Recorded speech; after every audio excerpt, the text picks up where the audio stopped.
Alors, là maintenant, on va changer de candidat après notre ami Philippe.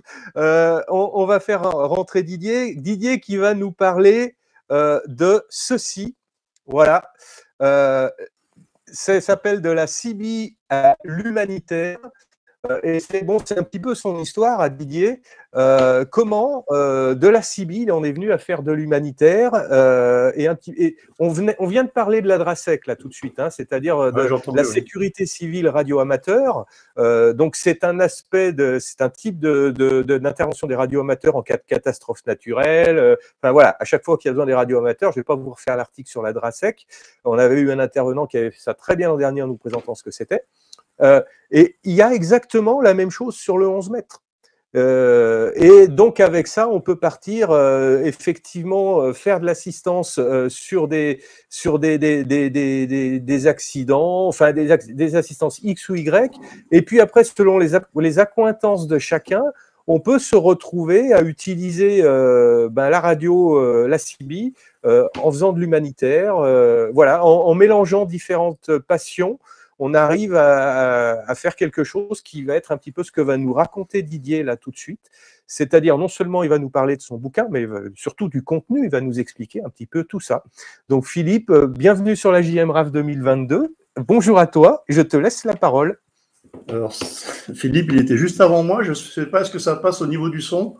Oui. Ouais, voilà. Donc, ah, je t'ai dit Philippe, excuse-moi. Oui, c'est pas grave, c'est pas grave. Excuse-moi. On a une jonction tous les deux, c'est que bon, il a parlé justement de la DRASEC, hein, donc qui est le côté secours, recherche, comme tu l'as si bien expliqué par rapport aux radioamateurs, des secours qui sont eux structurés. Par contre, effectivement, sur l'histoire du Canal 9 en France particulièrement, est un élément qui a toujours manqué un petit peu de structure et qui demanderait même à l'heure actuelle à être un petit peu plus connu, reconnu et structuré. Mais ça, bon, c'est une longue histoire et on peut y travailler. Donc déjà, je vais commencer par vous remercier pour cette invitation. Ça me fait très plaisir et chaud au cœur d'avoir la possibilité de parler un petit peu au niveau francophone sur toutes les ondes et sur tous les sites du globe. Donc voilà. Personnellement, actuellement, j'ai 60 ans. J'ai commencé la CIBI, je vais vite fait faire une petite présentation, à 17 ans. Les 10 premières années ont été un petit peu versatiles dans ma façon d'aborder les choses. Je préférais plus les filles que le côté radio. Et puis, bon, j'ai commencé en Ariège, dans le département 09. Bon, après, les éléments de la vie ont fait que j'ai déménagé. Je me suis retrouvé dans le 45. Et là, dans le 45, dans les années 87-88, j'ai remis un petit peu la CIBI. Bon, il y avait eu des évolutions au niveau de l'AM, de la FM, de la BLU. Enfin, les systèmes, les phases de radio qu'on peut avoir, qu'on pourrait expliquer et que vous retrouvez dans les deux livres en explication. Et là, je me suis intéressé plus particulièrement à la Citizen Band, mais dans le côté utile. Donc, je me suis inscrit dans un club de radio CIBI orléanais qui faisait beaucoup d'assistance radio, course en vélo, VTT, tout ce qui s'ensuit. Et puis, par la suite, je me suis en 93, j'ai ouvert un journal, un petit quotidien local, un fanzine, comme on dit, qui a pris un petit peu d'ampleur.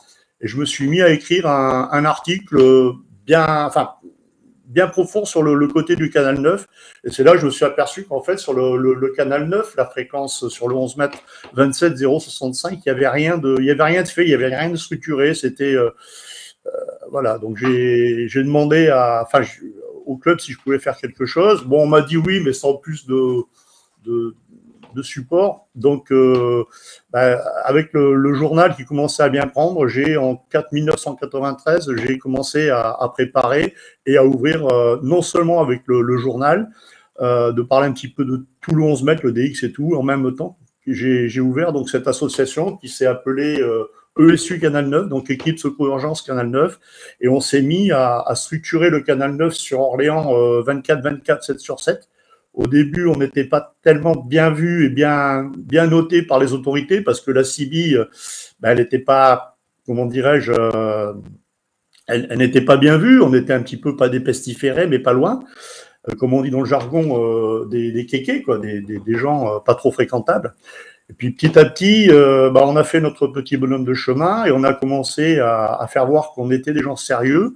On a structuré, et c'est là que le Canal 9 sur Orléans, il y avait aussi l'ACO, au Mans, tout ça qui faisait, mais ils étaient moins 24-24, enfin, c'était pas évident.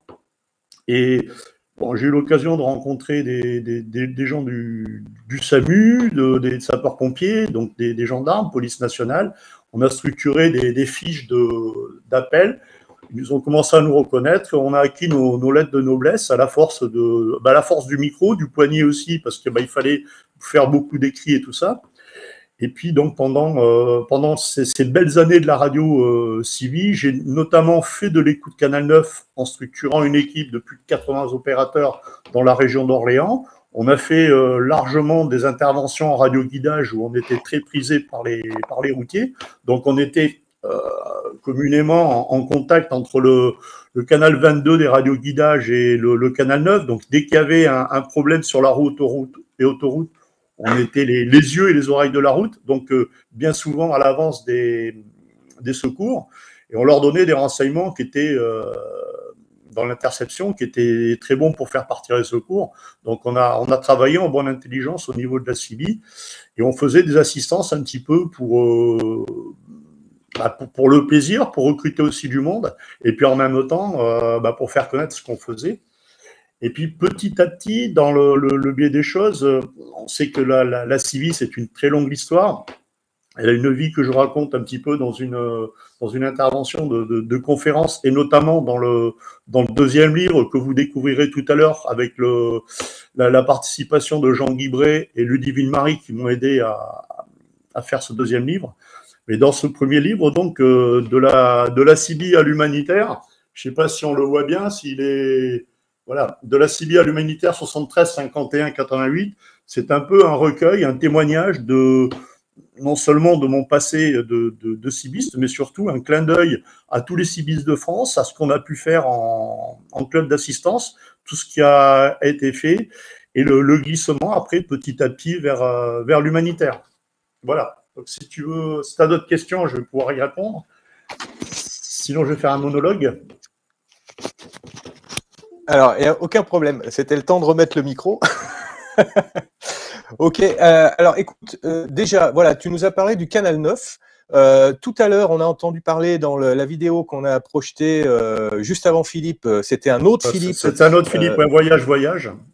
Voyage, voilà, donc sa chaîne YouTube, j'ai pas mis le lien encore dessous, mais il va y être dans les jours à venir, j'ai juste oublié de le mettre, tu fais bien de le rappeler, qui nous a, je lui ai demandé bien évidemment avant de projeter sa vidéo, il m'a dit oui, avec plaisir, donc voilà, merci à Philippe au passage, je trouve que c'est une très bonne vidéo pour appréhender la CB, en tout cas les 40 canaux AM, parce que quand on parle de CB, de Citizen Band à la base, on parle des 40 canaux AM avec le fameux canal 19 dont nous parlait Philippe tout à l'heure et le canal 9 dont il nous a parlé très très rapidement en disant un petit peu avec d'humour mais si on a vraiment des problèmes, vaut mieux appeler sur le canal 19.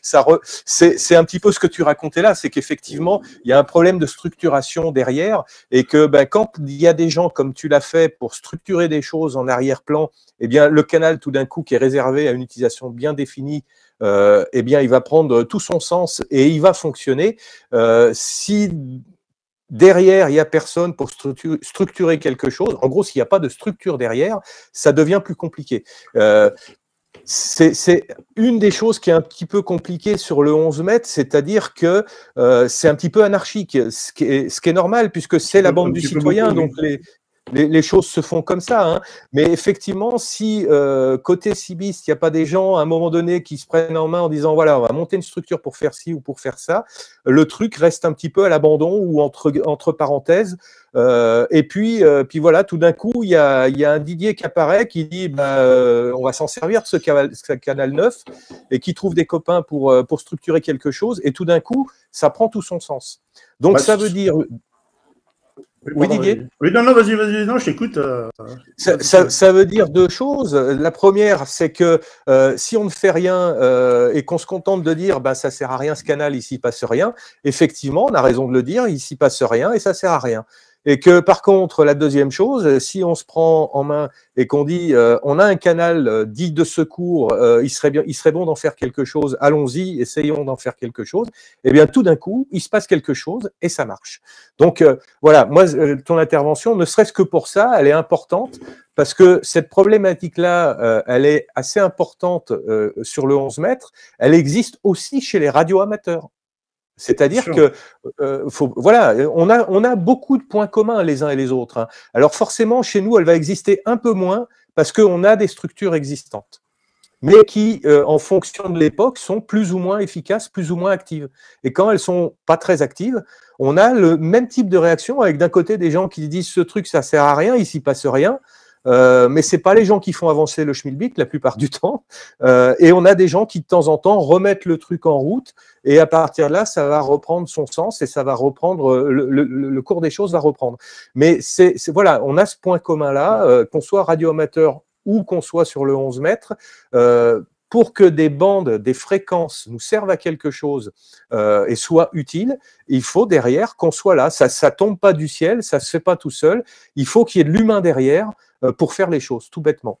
Je te redonne le micro, Philippe. Simplement peut-être en te demandant maintenant comment tu es passé de ça à l'humanitaire. Alors, pour passer de l'humanitaire, dans l'histoire, bon, il y a déjà le livre à lire, hein, vous le saurez dans le livre, mais pour vous le faire découvrir un petit peu avant, l'humanitaire, je me suis toujours rendu compte que dans nous dis pas tout, mais les grandes lignes. Non, là, je vous dis, on en est à la page 180 à peu près. Ça va.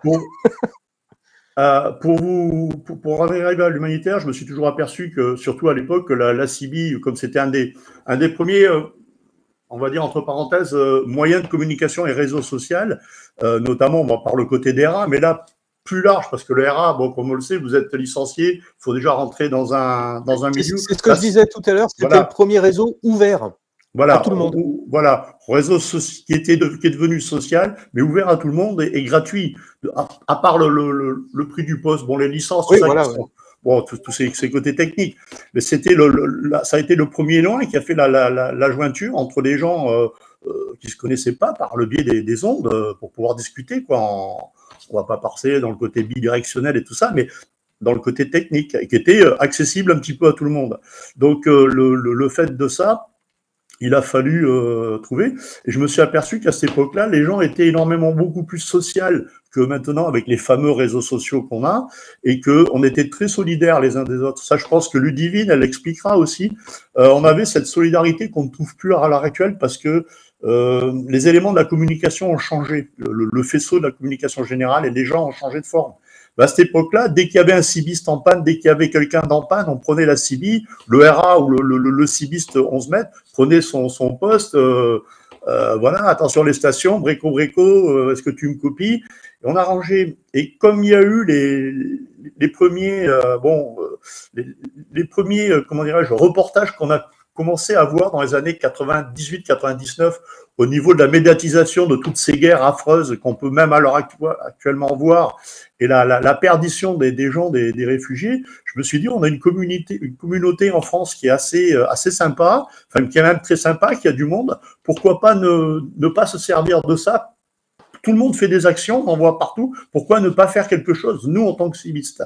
Donc, il y a eu des éléments à droite, à gauche, mais j'ai voulu faire quelque chose avec l'apport du Canal 9, plus les médias qui nous suivaient, les journaux locaux, les télévisions et les secours. Bon, on avait quand même une notoriété, une crédibilité dans le Loiret, qui ont fait que, pour l'histoire du Kosovo, j'ai voulu monter une opération humanitaire, enfin faire quelque chose sans trop comment, parce que c'était pas du tout mon truc au début, enfin je connaissais pas. Donc on a fait une première par le biais des ondes, on a fait un appel aux dons, on s'est retrouvé à des endroits, on a collecté des dons, des fonds, et puis on s'est structuré petit à petit, et de là on a fait des collectes par les grands magasins. À la toute idée de ça, juste dans le bouquin, je le raconte, pour la petite histoire, vous savez que quand on va faire quand on fait des actions humanitaires et qu'on va dans les grands magasins, on voit maintenant les associations, toutes celles qu'on trouve, hein, Croix-Rouge, Secours Populaire, tout ça, ils donnent des petits papiers pour donner pour donner la liste des besoins. Et à cette époque-là, il n'y avait pas tout ça, ça n'existait pas parce qu'on n'avait pas l'habitude de faire. Et les gens ils donnaient un petit peu n'importe quoi, ils se débarrassaient surtout de ce qu'ils avaient en trop pour refaire leur dressing ou refaire leur grenier. Et donc, il y avait un petit peu de tout, ça coûtait cher en logistique. Et en me doutant de ça, j'ai téléphoné un jour à la Croix-Rouge internationale, à une personne qui s'appelle, je ne sais pas s'il est toujours, qui est Stéphane Ancio, qui était à l'époque un des responsables de la Croix-Rouge internationale, qui revenait du Kosovo et qui me dit par téléphone, oui, voilà, je reviens, mais il y a tant de problèmes de logistique qu'on aurait besoin de ça. Et au téléphone, je commence à lister un petit peu les besoins. Et je lui dis, attends, je suis en train de faire ma liste de courses. Et là, on a fait bingo. Pourquoi ne pas noter, ensemble, hein, on en a dit, pourquoi ne pas noter sur un papier les besoins et les donner aux gens et leur dire, voilà, on aurait besoin de dentifrice, n'achetez pas de cassoulet parce qu'au Kosovo, ils sont musulmans, ils ne mangent pas de porc, n'achetez pas de ci, n'achetez pas de ça, c'est lourd. Par contre, achetez, il me dit par exemple, là-bas, ils aiment bien les spaghettis et les sardines à l'huile, ça coûte pas cher pour acheter, envoyer, ça pèse pas trop lourd et on peut envoyer beaucoup plus de choses et dans les besoins. Donc, on a commencé à faire une liste des besoins côté alimentaire, des besoins côté hygiénique, bon, tout ce qui était serviette hygiénique. Donc, on avait sur notre liste côté besoins directs, plus côté besoins, comment dirais-je, humanitaire, plus spécial pour tout ce qui est propreté et tout ça, quoi. Et donc, on a fait notre liste. Et j'ai dit, ben voilà, moi, je vais la faire. Je l'ai estampillée avec l'association. Et lors de ma première distribution de tracts, je me suis fait, enfin, on s'est fait, des gens de chez nous se sont fait réprimander gentiment par les autorités, nous disant qu'on n'avait pas le droit de distribuer des papiers en noir et blanc, que c'était réservé au gouvernement et que les... Exact. Voilà, donc on avait fait des affiches et tout, donc on a été obligé en une nuit de stabiloter 4 ou 5 000 prospectus pour le lendemain, et le lendemain on est reparti, il y avait de la couleur, on ne pouvait plus rien nous dire.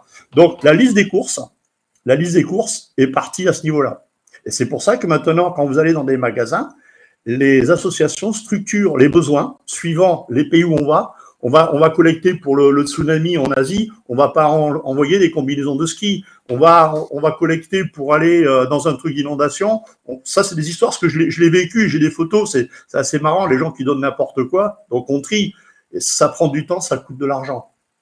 Petit à petit, donc, on s'est structuré à ce niveau-là. On a vu, on a commis des erreurs, mais on a préparé. Puis après, il faut trouver le moyen d'acheminer, il faut trouver le moyen de faire partir, ça coûte cher.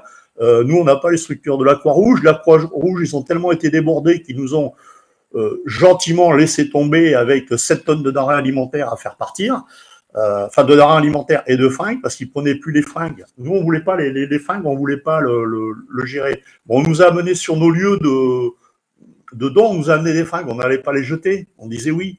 Et on s'est retrouvé avec 7 tonnes de denrées alimentaires et 1 tonne ou 1,5 tonne de fringues à faire partir. Mais comment je fais? Et abandonné par la Croix-Rouge avec un local qu'on nous prêtait mais qu'il fallait qu'on rende assez rapidement, coup de téléphone à droite, à gauche, appel à la préfecture et puis par connaissance tomber avec une autre association que je remercie, je côtoie toujours de temps en temps, qui est Ambulanciers sans frontières.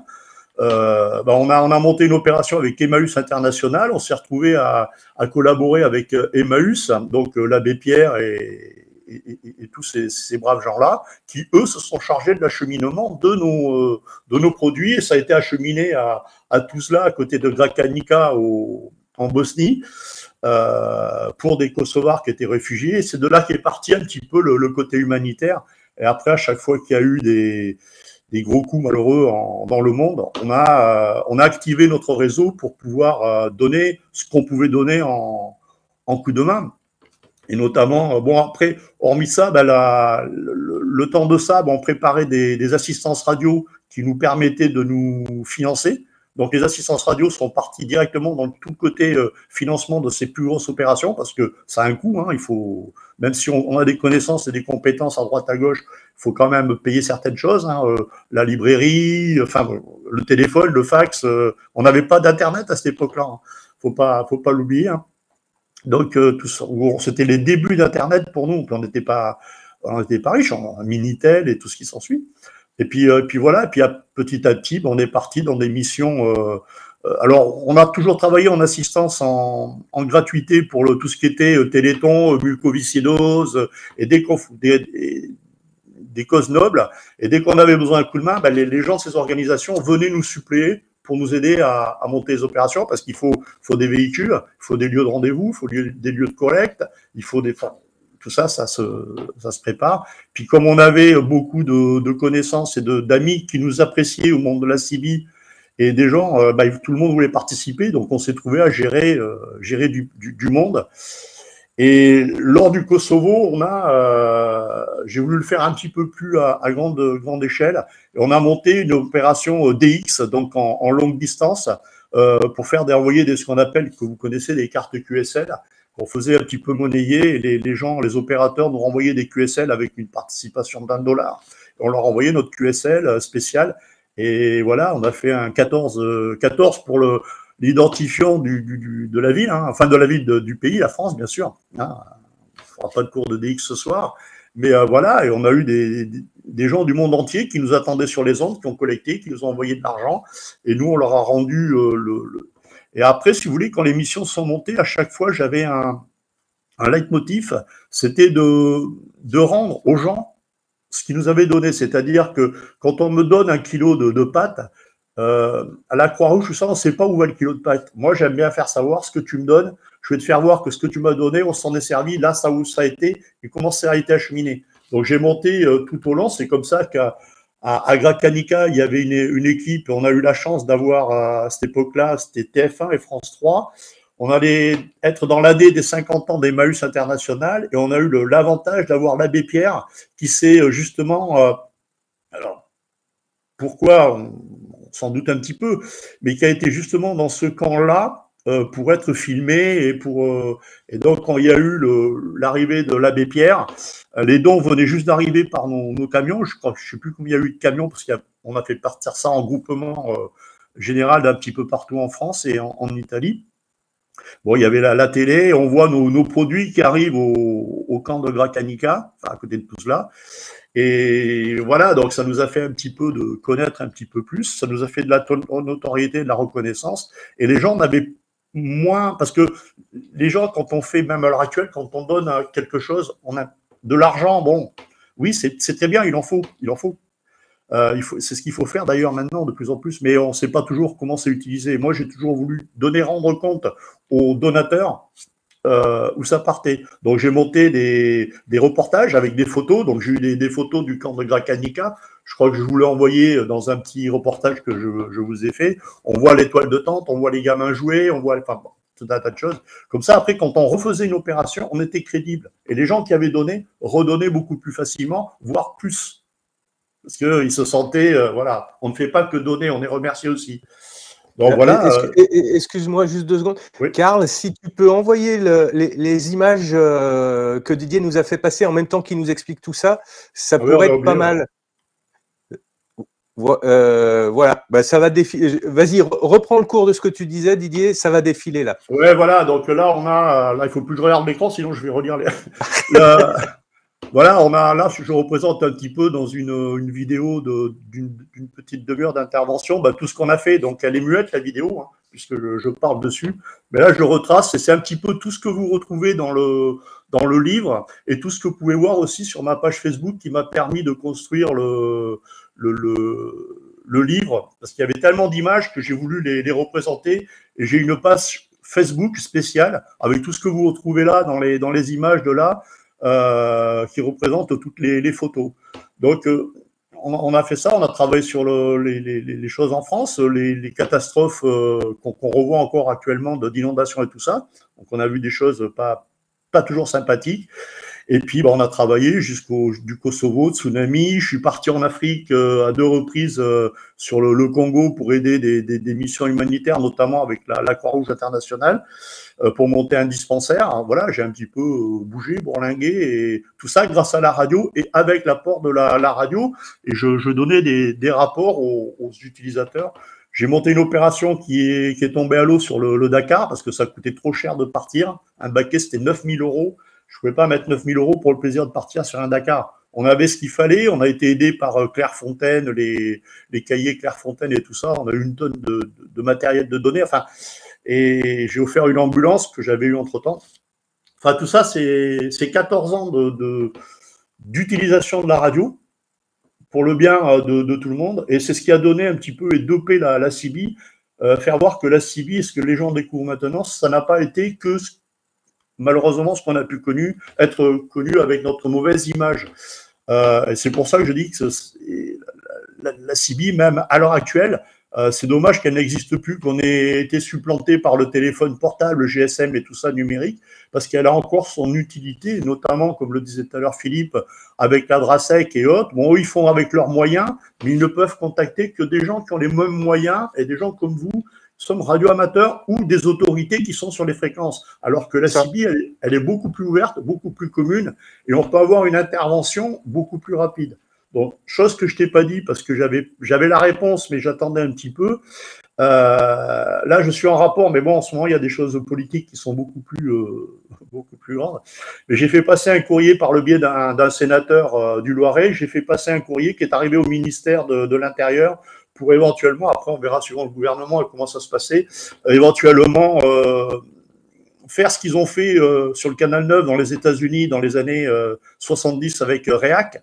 Avec l'ouverture du 911 et l'histoire du 911, je ne vais pas le raconter, mais vous pourrez le lire. Voilà. Et je trouve que ça serait quelque chose de très utile en France, même en Europe, mais déjà en France, pour pouvoir aider. Parce que le téléphone, c'est bien, oui, c'est sûr, mais il n'y a pas de réseau, ben, on ne passe pas. La CB, ben, ça passe partout. Hein, entre-temps, tout le monde peut l'avoir. Et un petit 40 canaux dans un véhicule, ou même un petit portable, hein, un petit talkie-walkie 40 canaux, ça passe. Ça passera moins bien, mais s'il y a des opérateurs qui sont en fixe et qui peuvent être à l'écoute et qui sont formés, parce que tout à l'heure, Fabrice, tu me parlais du Canal 9, ouais, mais c'est bien, mais comme le Canal 19, comme Philippe Voyage le dit, c'est très bien, mais s'il y a un opérateur qui prend un appel et qui ne sait pas gérer un appel de détresse, un appel de secours, ça ne sert strictement à rien. Il faut une formation derrière. Il faut une formation, l'accident, le sens de circulation, le nombre de blessés, les véhicules, où ça se trouve et tout ça, on perd déjà les moyens. Et où tu te trouves le 112, c'est très bien, mais le 112, le gros problème, c'est que quand on se retrouve sur un système où on est à cheval entre deux pays ou deux centres de 112, des fois c'est géré par le 112 de pompiers d'un endroit, et l'autre côté c'est le 112 qui est par le SAMU, et quand on ne connaît pas la région et qu'on appelle, on ne sait pas où on tombe. Parce que le 112, qu'il ne faut pas oublier sur un téléphone, si je me trompe, tu pourras me reprendre, comme c'est des appels d'urgence, c'est le bloc téléphonique le plus près qui prend l'appel. C'est ça. Et si jamais on se trouve, moi ça m'est arrivé de faire le 112, me retrouver à Paris, enfin dans la banlieue parisienne, me retrouver avec un 112 qui me prenait des Yvelines ou un truc comme ça. Et je disais, ben, je suis à tel endroit, mais nous on ne connaît pas. Donc moi déjà, en ayant un petit peu l'habitude et gérant, j'ai géré ce genre de problème, je savais tout de suite, voilà, je vois ça, je donnais des gros points de détail. Mais un lambda en voiture ne sait pas le faire. Même au téléphone, quand il passe un appel de détresse, voilà, alors voilà, la fameuse appel, la première QSL qu'on avait fait à la main hein, à l'époque, ce qu'il faut faire, et surtout ne pas faire, et parce qu'il ne faut pas faire n'importe quoi. Et donc voilà, et tout ça, ça s'apprend, et je trouve qu'à l'école, plutôt que les langues régionales, tout ça, j'ai rien contre, hein, mais avoir un truc d'éducation où on pourrait parler notamment des gestes de secours et de ce qu'on peut faire en communication, un appel téléphonique, savoir appeler le 18, le 15, parce que les gens ne le savent pas toujours, ça serait quelque chose de... Voilà, je trouve que ça serait primordial. Alors, voilà. Pour te répondre là-dessus, pour rebondir sur ce que tu viens de dire, parce que j'agrée à tout ce qui vient d'être dit, j'insiste encore une fois, on l'a fait tout à l'heure, mais sur les formations à l'école. C'est-à-dire qu'effectivement, il existe des choses hein, sur certaines écoles où on forme les gamins, d'ailleurs des fois assez tôt, un petit peu au premier geste de secours ou des choses comme ça, et justement sur quel numéro appeler, dans quelle situation. Bon, c'est très bien, mais ça va pas très très loin, ça. C'est quand même vraiment, c'est les bases du truc, quoi. Et c'est des choses, si ces mêmes enfants se retrouvent pas dans la situation qui va nécessiter qu'ils utilisent ces connaissances dans les 2-3 ans qui suivent, c'est quelque chose qui va être oublié assez rapidement. Bien sûr. Voilà. Donc ça veut dire quoi? Ça veut dire deux choses. Ça veut dire que ce genre d'éducation qui je suis d'accord avec toi, pour moi, est indispensable pour faire d'un citoyen un bon citoyen, c'est quelque chose qui doit être rémanent. C'est-à-dire que ça doit être revenir tout à fait. régulièrement au cours d'un cursus scolaire pris à pour la rappeler base. les choses. Comme Oui. pour des opérateurs à radio, comme le disait l'intervenant avant, Philippe, moi je suis en train de voir une petite conférence que je suis en train, tu as reçu les fiches de préparer justement pour donner une indication de l'histoire de la radio en général, parce que les gens ne savent pas, mais je pense que ça peut intéresser les enfants. Et dans ces gens-là, c'est comme des clubs de football qui forment au plus jeune âge pour avoir des vedettes plus tard. Et si nous on veut, toi, moi, Philippe, bon, on prend de l'âge, plus. Si on veut de la relève derrière et intéresser les jeunes et leur faire voir qu'il n'y a pas que le smartphone et qu'il n'y a pas que les vidéos, on peut trouver quelques graines de champions dans le côté de la radio, télégraphie, et faire voir, parce que c'est indispensable. Même le 11 mètres, c'était, encore une fois, moi je disais tout à l'heure, pour moi le 11 mètres, c'est une bande parmi tant d'autres. Oui. Je suis radio amateur, j'ai accès à toutes les bandes, donc j'ai de la chance, j'ai cette chance-là. Mais il se trouve que dans toutes ces bandes, il y a aussi le 11 mètres. Alors, c'est une bande sur laquelle je n'interviens pas en tant que radio-amateur, j'interviens en tant qu'amateur radio, comme n'importe quelle autre personne intervient dessus. Mais c'est une bande de plus. Et donc, cette bande-là, on peut en faire plein de choses, puisque son avantage par rapport aux bandes radio-amateurs, c'est que, comme tu le disais tout à l'heure, elle est ouverte à tout le monde. Donc, à partir du moment où elle est ouverte à tout le monde, ça veut dire que si on se pointe dans une école et qu'on explique qu'il y a un canal 9, comme tu disais tout à l'heure, effectivement, les gens, il faut les former. Quand on parlait de structurer quelque chose derrière, la formation en fait partie. Si on apprend ça à des jeunes assez rapidement et qu'on le répète de temps en temps au cours du cursus scolaire, ça veut dire que ces mêmes jeunes, quand ils vont sortir de l'école à 18, 20, 22, 24 ans, ils auront ce reste, ce sera en mémoire, si tu veux, ce sera intégré. Et donc, pour eux, l'outil, la CB, le 11 mètres, même s'ils ne s'en servent pas sur le canal 19 ou ils ne s'en servent pas pour aller faire du DX sur les fréquences supérieures, etc., on ne rentrera pas dans ces histoires-là, mais qui s'en servent que pour le canal 9, ce sera un outil parmi tant d'autres intégré et qui sera un outil, voilà, tout bêtement, et ce sera des pratiquants et ce sera des utilisateurs. Et on sait très bien que quand on utilise un outil, si cet outil-là, il nous permet de faire un truc, mais aussi d'autres choses à côté, peut-être plus rigolotes, eh ben, on risque d'y aller. Voilà. Et voilà, c'est des histoires de vase communicants. Hein. Voilà, notamment que maintenant, bon, je pense que tu es au courant, il y a, bon, avec le numérique, on a des applications. On a notamment sur le téléphone des applications, dont une qui est faite par une marque qui était très connue aux États-Unis, et qui a ouvert donc une application que j'ai gérée pendant 3 ans en tant qu'administrateur et en tant que communicant chez cette société. Bon, j'en suis parti parce que bon, on n'était plus d'accord, on a changé de direction, on n'était plus en osmose avec la nouvelle direction. Et puis bon, c'est comme ça, c'est la vie. Mais cette application, elle est sur un portable, elle peut très bien aider. Par contre, voilà, si on ne sait pas gérer un appel, si on ne sait pas lancer un appel, c'est pareil. Voilà, c'est pareil. Donc c'est pas pour prendre la place de quelque chose, c'est faire dire qu'on a un moyen de communication. En plus, il faut savoir s'en servir, il faut pouvoir s'en servir à bon escient. Si demain on a un gros problème sur le général, on passera que par du 11 mètres. C'est pas difficile. Enfin, on pourra plus facilement passer par du 11 mètres. Il me reste combien de temps là? Parce que je vois qu'il y a eu le petit. Alors, non, ne te fais pas de soucis. On est arrivé au bout, mais on va finir de raconter ce qu'on a raconté. Ouais, bien sûr. Ouais. Il n'y a aucun souci. Mais moi, je suis d'accord avec ce que tu dis là. Après, encore une fois, il faut prendre les avantages de chaque système. La CB, de par essence, a un avantage, son ouverture à tout le monde. Le radio-amateurisme et les bandes radio-amateurs ont d'autres avantages. C'est pas ouvert à tout le monde, mais ils ont d'autres avantages. Donc, l'intérêt de ces choses-là, c'est d'être complémentaires. C'est pas de se dire, il y en a un qui est mieux que l'autre ou un qui est moins bien que l'autre. On s'en fiche, c'est pas ça le problème. Ce qui nous intéresse tous, je pense, c'est de voir la complémentarité des choses. Et si on pourrait imaginer, ce que je vais dire est complètement utopique, en tout cas à l'heure actuelle.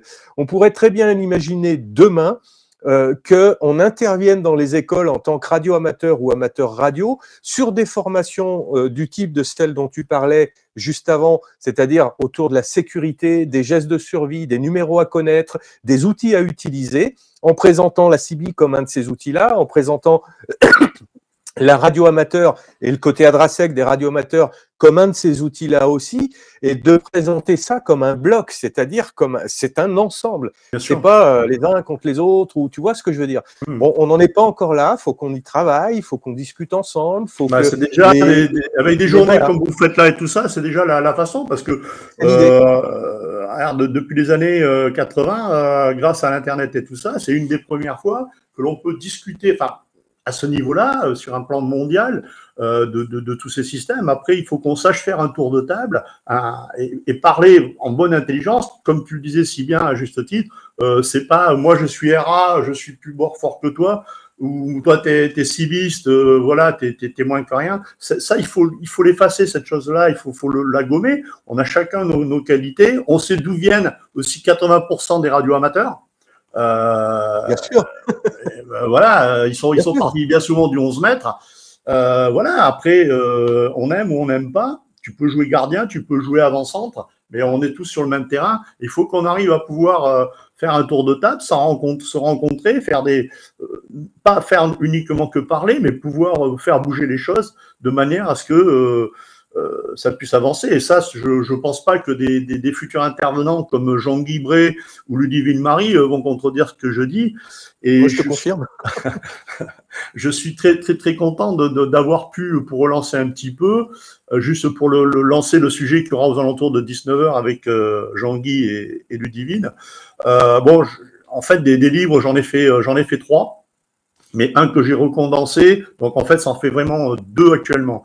Mais donc le premier, c'est de l'humanitaire à la CIBI, que vous pouvez trouver directement à la FNAC, un petit peu partout. Google Books vous dira où les trouver, ou si vous désirez me l'acheter directement avec une petite dédicace personnalisée, il n'y a pas de problème. On pourra donner les indications sur ta page. Avec plaisir. Voilà. Et après, ce qu'il faut savoir, c'est que l'année dernière, je ne sais pas si des intervenants en ont parlé avant, on a fêté les 100 ans de la radio en France. Et la légalisation de la radio FM et des radios justement CB, et qu'à ce moment-là, avec Jean-Guy, j'ai commencé à vouloir écrire un nouveau livre parce que je me suis notamment aperçu que dans l'histoire de la CB, mais dans l'histoire notamment des radios amateurs, il y a beaucoup d'erreurs de dites, il y a beaucoup de choses qui sont faussement écrites. J'ai lu quelque part que le petit transistor a été inventé en 1958, alors qu'il est prix Nobel en 56 et qu'il a été commencé à travailler en 47. Donc quand on lit sur un blog de radio amateur, je ne donnerai pas l'adresse, mais que voilà, c'est une ineptie, c'est quelque chose qui n'est pas juste. Donc, et il y a plein de choses au niveau de la CB, ce ne sont pas les chauffeurs routiers américains qui ont inventé la CB. La CB, elle est arrivée bien avant ça. Je crois que monsieur Alcros, il doit se retourner dans sa tombe, je ne sais même pas si je crois qu'il est décédé, parce que la CB, c'est une autre histoire qui vient de bien avant. Et tout ça, je le raconte dans le livre. Bien avant que les 40 canaux AM existent, ça a pris plusieurs formes, plusieurs nombres. Enfin, des licences. Non, on ne va pas refaire l'histoire. Mais ça fait partie de l'histoire. Et tout ça, malheureusement, c'est bien souvent mal écrit ou mal renseigné dans beaucoup de sites, dans beaucoup d'écrits, des blogs et autres. Et j'ai trouvé que c'était un petit peu dommage de ne pas recentrer tout ça. Et en même temps, de transmettre un petit peu toute l'évolution de la radiocommunication de l'âge de pierre, la communication par les flammes, par le feu pour signaler les baleines échouées ou communiquer l'odeur de la viande, entre parenthèses, et puis toute l'histoire de Fessenden, Ampère, parce qu'on a besoin de savoir l'histoire de la Tour Eiffel, la transmission de la Tour Eiffel, à quoi servait la Tour Eiffel, l'arc de triomphe, la Tour Eiffel. Voilà, comment elle a été sauvée de sa démolition après 1889. Pourquoi? Comment on s'en est servi pendant la guerre? Tout ça, c'est des choses qui sont utiles à savoir et on comprend mieux la radio et l'évolution de la radio et en même temps l'évolution de la communication par tous les autres faisceaux de réseaux sociaux qui ont tué cette communication parce qu'ils l'ont… Mais qui vont peut-être l'aider à revivre un peu plus aujourd'hui. Bien sûr, tout se revit. Donc, je pensais que remettre tout ça en plan, en noir sur blanc, il fallait le faire. Donc, j'ai fait un peu plus d'1 an et demi de recherche. Et en faisant ces recherches, comme entre-temps, j'avais pris contact avec Jean-Guy Bray et Ludivine Marie, que j'apprécie énormément, qui sont des gens charmants. Et voilà, on a la même passion, par le biais de contacts et de travail autres. Moi, dans l'écriture de ce livre, mais eux, ils vous en parleront plus précisément, ils vous raconteront leur histoire, enfin leur histoire qu'ils ont vécue.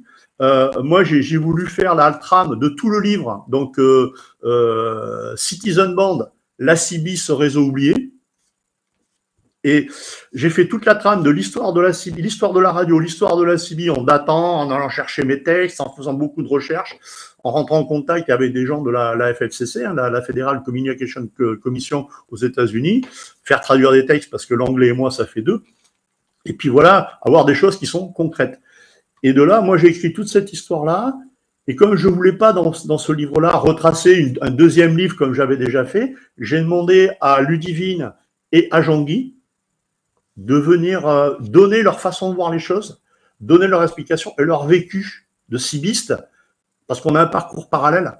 Et donc, je les ai invités, c'est très gentiment qu'ils m'ont aidé à participer à faire ce livre, à l'écrire. Et donc, il est écrit à 6 mains, en fait, à 3 mains si vous préférez, parce qu'on écrit ou de la droite ou de la gauche. Et voilà, quoi.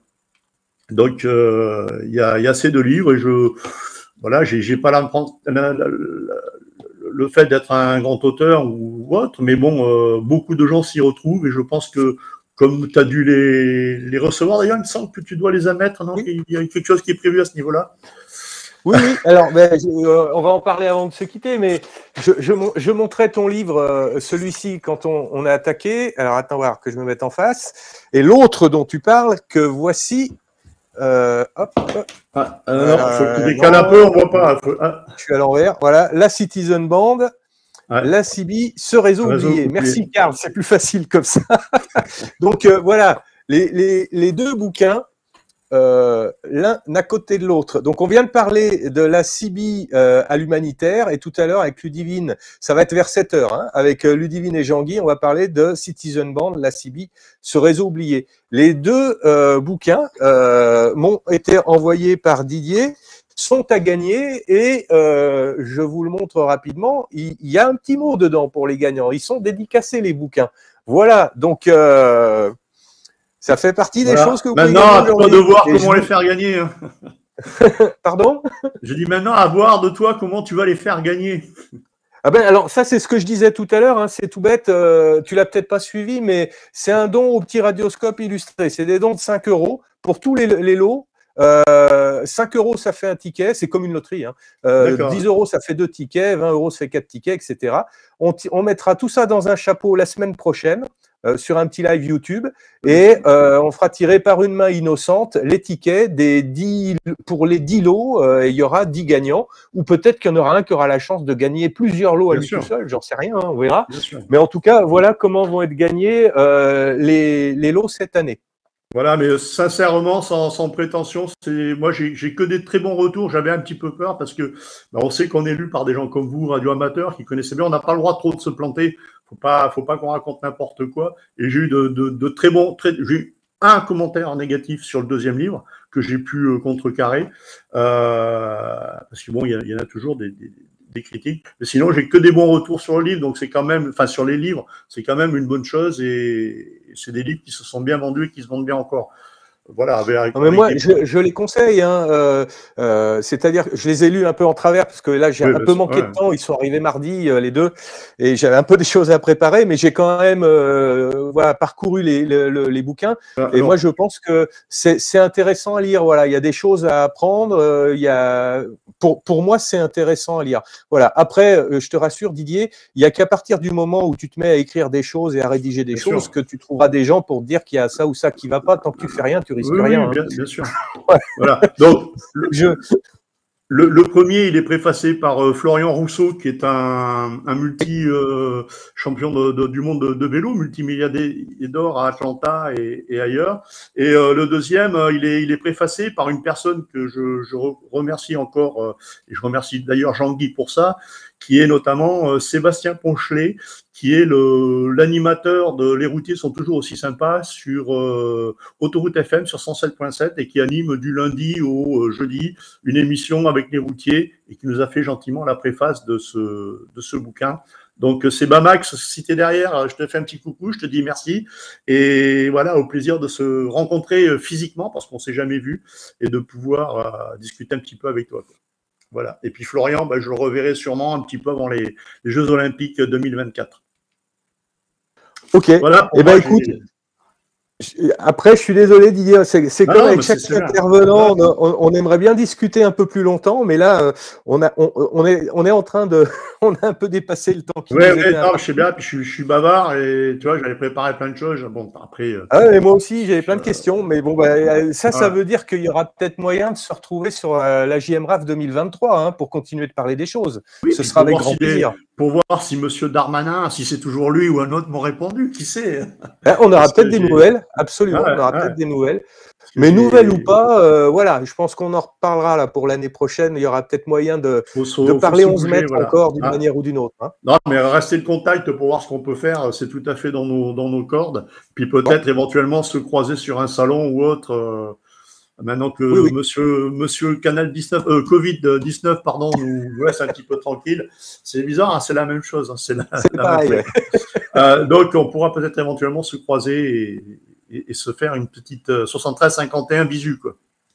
Eh ben avec plaisir Didier, ce sera avec plaisir. En tout cas, je te remercie de ton intervention. C'est moi. Moi, je pense que c'était intéressant à écouter et je pense que ce sera aussi intéressant tout à l'heure quand on aura Ludivine et Jean-Guy. Et là, tout de suite, eh ben, on va accueillir Pascal pour un autre sujet. On va revenir sur le côté radio amateur.